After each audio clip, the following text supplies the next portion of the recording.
Order کہاں سے ہوتا ہے؟ جو پارلیمنٹ میں بیٹھے ہوئے بڑی بڑی ڈگریاں لے کر بیٹھے ہیں ان کے یہاں سے جو ہے حکم اور آرڈر جاری ہوتا ہے کہ فلاں بستی کے اندر جا کر بلڈوزر چلانا ہے۔ بڑی بڑی ڈگریاں لینے والے، دنیا کی بڑی بڑی تعلیمیں حاصل کرنے والے، وہ غریبوں کے گھروں کو 1 منٹ میں جو ہے گھروں کو اجاڑ دیتے ہیں۔ کیوں اجاڑ رہے ہیں؟ کیا ان کے پاس علم نہیں ہے؟ ان کے پاس ڈگریاں نہیں ہیں؟ بے شک ہے، لیکن ان کے پاس وہ علم ہے جس علم کے ساتھ میں اللہ کا نام جڑا ہوا نہیں۔ اور جب علم کے ساتھ میں اللہ کا نام نہیں جڑے گا تو پھر انسان اس دنیا میں ظالم بن کر زندگی گزار جائے۔ فلسطین میں ظلم کرنے والے، افغانستان میں ظلم کرنے والے لوگ یہ کون ہیں؟ جو بڑی بڑی ڈگریاں لے کر بیٹھے ہیں اور ایٹم بم بنانے والے، یہ انسانوں پر جو ہے رات دن ظلم کر رہے ہیں اور انسان کا خون پانی کی طرح بہا رہے ہیں۔ کیوں بہا رہے ہیں؟ اس لیے کہ ان کے پاس جو علم ہے اس علم کے ساتھ میں رب کا نام جڑا ہوا نہیں۔ اور جب انسان کے علم کے ساتھ میں اللہ کا نام جڑے گا تو پھر وہ انسان اپنی زندگی ڈر ڈر کے زندگی بسر کرے گا اور وہ اپنی پوری زندگی میں اس بات کا خیال رکھے گا کہ کہیں کسی انسان پر ظلم نہ ہو جائے۔ حضرت عمر رضی اللہ تعالیٰ عنہ، ان کی زندگی پہلے اسلام پر نہیں تھی تو اللہ کے رسول صلی اللہ علیہ وسلم کو نعوذ باللہ قتل کرنے کے لیے روانہ ہو گئے۔ اور جب قرآن کا علم آیا اور ایمان آیا تو پھر حضرت عمر رضی اللہ تعالیٰ عنہ کی زندگی کیسے بدلی کہ ان کے غلام میسرہ کہتے ہیں کہ امیر المومنین حضرت عمر رضی اللہ تعالیٰ عنہ رات کو بستی کا چکر لگایا کرتے تھے، گشت لگایا کرتے تھے کہ کہیں کوئی انسان بھوکا نہ رہ جاوے، کسی انسان پر ظلم نہ ہو۔ میسرہ کہتے ہیں کہ ایک مرتبہ حضرت عمر رضی اللہ تعالیٰ عنہ گشت لگا رہے تھے کہ ایک گھر سے بچوں کے رونے کی آوازیں آ رہی تھی۔ امیر المومنین اس گھر میں تشریف لے گئے تو کیا دیکھتے ہیں کہ ایک بڑھیا ہے، عورت ہے، اس نے چولہے پر پانی ہانے میں رکھ رکھا ہے اور وہ پانی ابل رہا ہے اور بچوں کو وہ کہہ رہی ہے کہ ابھی کھانا تیار ہوگا، ابھی تیار ہوگا، تھوڑی دیر انتظار کر لو۔ امیر المومنین حضرت عمر رضی اللہ تعالیٰ عنہ نے جب پوچھا کہ یہ کیا ماجرا ہے تو وہ عورت کہتی ہے کہ میں بیوہ عورت ہوں، یہ یتیم میرے بچے ہیں، ان کا کوئی سہارا نہیں ہے۔ میسرہ کہتے ہیں کہ حضرت عمر رضی اللہ تعالیٰ عنہ کی آنکھوں میں آنسو آ گئے اور فرمایا کہ میسرہ ساتھ میں چلو۔ گئے اور وہاں سے بہت سارا مال لیا اور ضرورت کا سامان لیا اور بوری میں پیک کیا۔ حضرت عمر رضی اللہ تعالیٰ عنہ اپنے غلام میسرہ سے کہتے ہیں کہ میرے جو ہے کاندھوں کے اوپر یہ رکھا جائے، یہ وزن میرے اوپر ڈالا جائے۔ میسرہ کہتے ہیں کہ امیر المومنین میں اٹھانے کے لیے تیار ہوں۔ تو حضرت عمر رضی اللہ تعالیٰ عنہ فرماتے ہیں کہ میسرہ آج تم یہ بوجھ اور یہ وزن اٹھا لو گے، کل قیامت کے دن جب اللہ کے دربار میں عمر حاضر ہوگا تو اس وقت تم اس بوجھ کو اٹھاؤ گے؟ میسرہ کہتے ہیں کہ میں خاموش ہو گیا۔ حضرت عمر رضی اللہ تعالیٰ عنہ نے اپنے کندھوں پر وہ وزن اٹھایا اور وہاں پر اس بڑھیا کے گھر تشریف لے آئے اور حضرت عمر رضی اللہ تعالیٰ عنہ نے خود کھانا تیار کیا۔ میسرہ کہتے ہیں کہ حضرت عمر رضی اللہ تعالیٰ عنہ کی داڑھی جو ہے گھنی تھی، بال جو ہے زیادہ تھے، تو کہتے ہیں کہ حضرت عمر رضی اللہ تعالیٰ عنہ جب آگ کو روشن کر رہے تھے تو دھواں ان کی داڑھی سے ایسے باہر نکل رہا تھا۔ کون ہے؟ امیر المومنین عمر رضی اللہ تعالیٰ عنہ ہیں کہ جن کے دور خلافت میں 44 لاکھ مربع زمین ان کی حکومت میں تھی۔ اور میسرہ کہتے ہیں کہ امیر المومنین اب آپ چلیے، رات جو ہے کافی گزر چکی ہے، ابھی آپ کچھ آرام کریں گے، اس کے بعد آپ کو تہجد کے لیے اٹھنا ہے۔ تو امیر المومنین کہتے ہیں کہ تھوڑی دیر آپ انتظار کیجیے. جیسے ہم نے بچوں کو روتے ہوئے دیکھا تھا اسی طریقے سے بچوں کو کھانا کھانے کے بعد ہم ہنستا ہوا دیکھنا چاہتے ہیں. اور پھر فرمایا اس بوڑھی عورت سے, تو بوڑھی عورت جو ہے امیر المومنین کو پہچان نہیں پائی. وہ کہتی ہے کہ امیر تو آپ جیسا ہونا چاہیے. عمر کو جو ہے, ہاں اللہ جو ہے عمر کا بھلا کرے, عمر کو کس نے امیر المومنین بنا دیا؟ حضرت عمر رضی اللہ تعالیٰ عنہ نے یہ نہیں فرمایا کہ میں ہی جو ہے عمر ہوں, فرمایا کہ صبح آ جانا, وہاں پر جو ہے عمر سے فیصلہ ہو جائے گا. پھر جب وہ عورت صبح پہنچی تو وہاں سے ان بچوں کے لیے وظیفہ جاری کیا گیا. یہ امیر المومنین یہ وہی عمر ہیں جو ایک وقت میں جب تک اسلام نہیں آیا تھا تو اللہ کے رسول صلی اللہ علیہ وسلم کے خون کے پیاسے تھے, اور جب اسلام آیا اور اللہ کا خوف آیا دل میں تو وہی عمر آنکھوں میں آنسو بہائے جا رہے ہیں.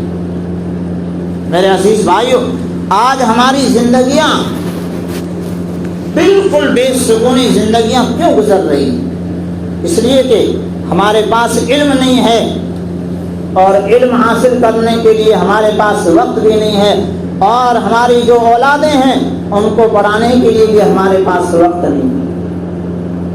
آپ دیکھیے بستی میں کتنے بچے اور کتنی بچیاں, کتنے بچے جو ہے گلیوں میں گھومتے ہوئے پورے دن نظر آتے ہیں. ایک بچے سے لڑائی ہوتی ہے, دوسرے سے ہوتی ہے, اور پھر وہ بچے جو ہے لڑائیاں گھر کے گھر پہنچتے ہیں, شکایتیں پہنچتی ہے تو گھر والے جو ہے تیار ہو جاتے ہیں کہ میرے بچے کو جو ہے کون کہنے والا. جب بچے کی ہمت افزائی ہوتی ہے تو وہی بچے جو ہے پھر سوا شیر بن جاتے ہیں, اور پھر وہی بچے وقت سے پہلے دادا بن جاتے ہیں. کیسے؟ اگر ایسا بچہ ہے کہ پیچھے سے ماں باپ جو ہے اس کی اگر سپورٹ کر رہے ہیں تو پھر وہ بچے کہتے ہیں کہ بھئی, اور گاؤں والے بھی کہتے ہیں کہ بھئی یہ بچہ جو ہے دادا بنا ہوا ہے, تو بھئی یہ ڈاڈو بنے ہوئے یہ نہ جو ہے کہیں کانوں کو یہ گڑی جو ہے ڈاڈو ہے, تو وقت سے پہلے ابھی باپ ہی ہوا نہیں اور اس سے پہلے ہی دادا بن گئے. تو ہمارے بچے اور بچیاں ان کی زندگیاں بے تعلیم جو ہے گزر رہی ہے اور ہمیں کوئی فکر نہیں. اللہ کے رسول صلی اللہ علیہ وسلم فرماتے ہیں کہ ان اللہ یرفع بهذا الكتاب اقواما ويدع بقوم آخرین, کہ اللہ تبارک و تعالیٰ اس کتاب یعنی قرآن کریم کے ذریعے سے کچھ لوگوں کو عزت عطا کرتا ہے اور کچھ لوگوں کو ذلیل اور خوار کر دیتا ہے. فرمایا کہ جو لوگ قرآن پر عمل کرتے ہیں, قرآن کو سیکھتے ہیں, اللہ رب العزت اس دنیا میں ان کو عزتیں عطا کرتے ہیں, اور جو لوگ قرآن کی طرف توجہ نہیں دیتے, اپنی اولادوں کو نہیں پڑھاتے ہیں, قرآن پر عمل نہیں کرتے ہیں, اللہ رب العزت اس دنیا میں ان کو ذلیل اور خوار کر دیتے ہیں. آج آپ دیکھیے کہ مسلمان کی جو ہے کتنی بے عزتی ہوگی, گرتے گرتے گرتے آج انسان, آج مسلمان کتنا بے عزت ہو گیا. کیوں؟ اس لیے کہ جب سے ہم نے قرآن کو چھوڑا ہے اس وقت سے بے عزتی ہمارا مقدر بنی. اللہ کے رسول صلی اللہ علیہ وسلم فرماتے ہیں کہ العلم سلاحی, کہ علم میرا ہتھیار ہے.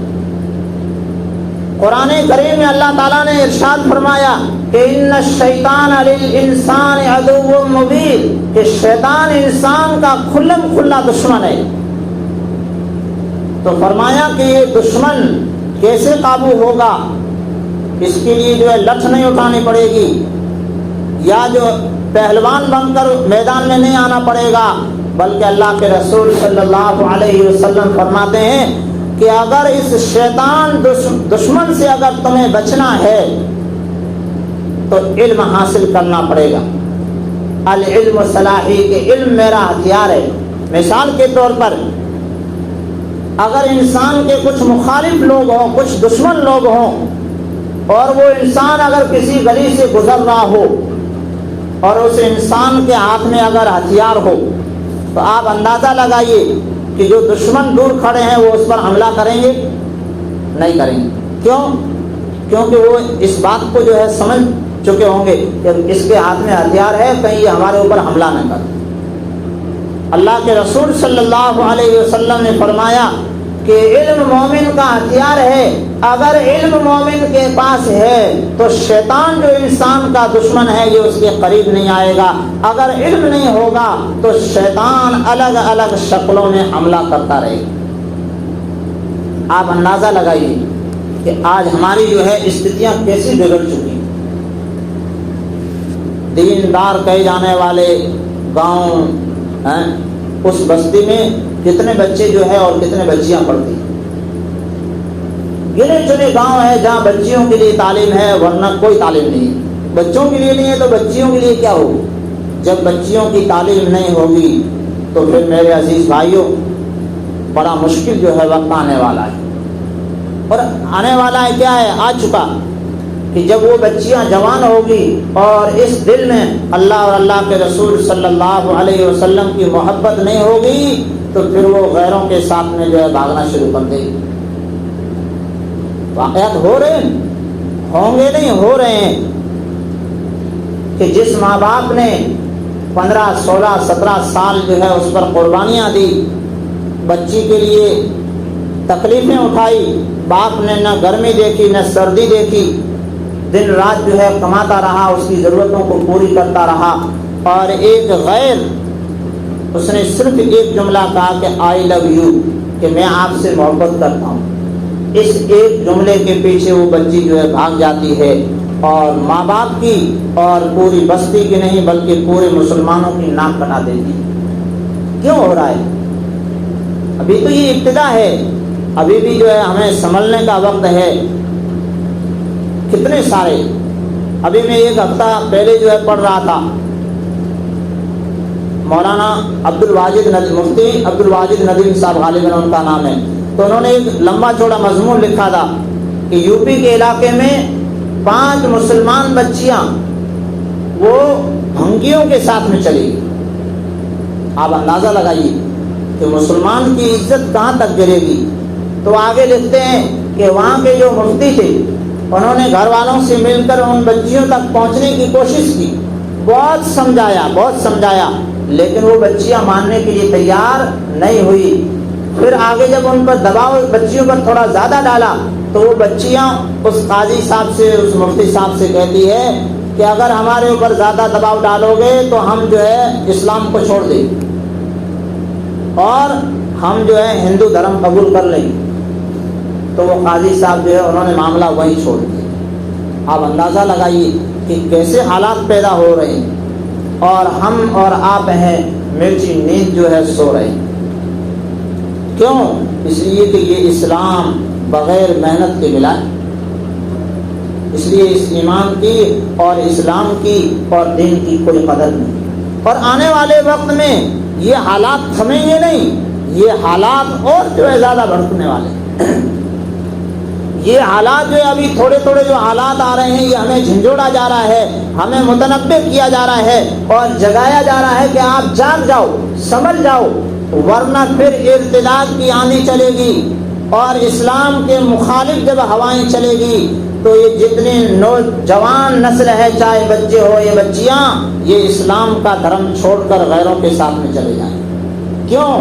اس لیے کہ جب ان کے پاس علم ہی نہیں ہوگا کہ اللہ اور اللہ کے رسول کون۔ ایک آدمی کے پاس میں، بس آخری بات، ایک آدمی کے پاس میں اللہ والا بیچارہ تھا، ان پڑھ، تو ایک آدمی نے کہا جو اسلام مخالف تھا، اس نے کہا کہ بھئی ایسے اللہ کو کیوں یاد کر رہے ہو جو تمہیں کبھی جواب نہیں دیتا؟ بھئی تم ذکر کیے جا رہے ہو، اللہ اللہ کیے جا رہے ہو، کبھی تمہیں جواب آیا؟ تو کہ نہیں جواب آیا، تو تم جو ہے ایسے اللہ کو کیوں یاد کر رہے ہو؟ تو وہ کہتے ہیں کہ وہ آدمی جو ذکر کرتا تھا، نماز پڑھتا تھا، اللہ اللہ کیا کرتا تھا، اس نے سب چھوڑ دیا۔ اب اللہ رب العزت نے حضرت خضر علیہ السلام کو خواب میں بھیجا، تو حضرت خضر علیہ السلام نے خواب میں آ کر پوچھا کہ بھئی تم نے ذکر کیوں چھوڑ دیا؟ تو وہ کہتا ہے کہ بھئی ذکر کیا کروں، ایسے اللہ کو یاد کرنے کا کیا فائدہ جو رب جواب ہی نہیں دیتا ہے۔ تو حضرت خضر علیہ السلام نے فرمایا کہ اللہ رب العزت فرماتے ہیں کہ میں نے تمہارے ذکر کو قبول کر لیا ہے، تمہارے اللہ اللہ کرنے کو قبول کر لیا ہے، اور قبولیت کی علامت یہ ہے کہ جب بندہ اللہ کا ذکر کرتا ہے، چاہے نماز پڑھتا ہو یا ذکر کر رہا ہو، اللہ اللہ جب وہ کرتا ہے تو ایک مرتبہ جب وہ اللہ اللہ کرتا ہے، اللہ تعالیٰ فرماتے ہیں کہ اس کو جب میں قبول کرتا ہوں تو اس کے بعد دوبارہ اس کو اللہ اللہ کرنے کا موقع دیتا ہوں۔ اس کا مطلب یہ کہ تمہارا جو ذکر ہے وہ قبول ہو رہا ہے، اور جب میں بندے کے ذکر کو قبول نہیں کرتا ہوں تو جب وہ ایک مرتبہ ذکر کر دیتا ہے تو اس کی زبان پر تالا لگا دیتا ہوں۔ تو جب علم نہیں ہوگا تو یہی حالات ہوں۔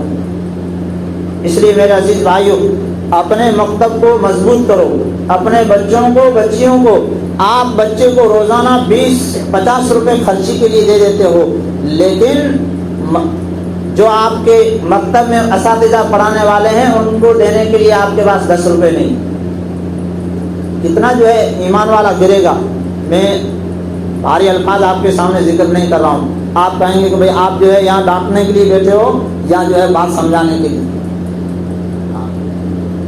اس لیے ہم ضرور اپنے اولادوں کو پڑھائیں، اس بات کی ہم فکر کریں کہ ہمارے مکتب میں، ہمارے گاؤں میں ایسا نظام ہو کہ ہر سمجھدار بچہ اور سمجھدار بچی کوئی گھر میں رہنا نہیں چاہیے، بلکہ وہ مکتب میں آ کر دین کی تعلیم حاصل کریں۔ ابھی بھی وقت ہے کہ ہم سمجھ جائیں، اور ہم بڑے بھی خود جو ہیں وہ یہاں مسجد میں جمع ہو کر، اگر ہمیں دین کی تعلیم نہیں آ رہی ہے تو ہم سیکھیں یہاں آ کر، اور یہ دین کی جو خدمت کرنے والے لوگ ہیں ان کی آپ مدد کریں۔ اللہ رب العزت نے موقع دیا ہے، ورنہ اللہ رب العزت دوسروں کو بھی موقع دے سکتا ہے۔ ہاں، اللہ کے لیے کوئی کام مشکل نہیں ہے، یہ تو ہماری خوش قسمتی ہے کہ اللہ رب العزت نے ہمیں موقع دیا ہے۔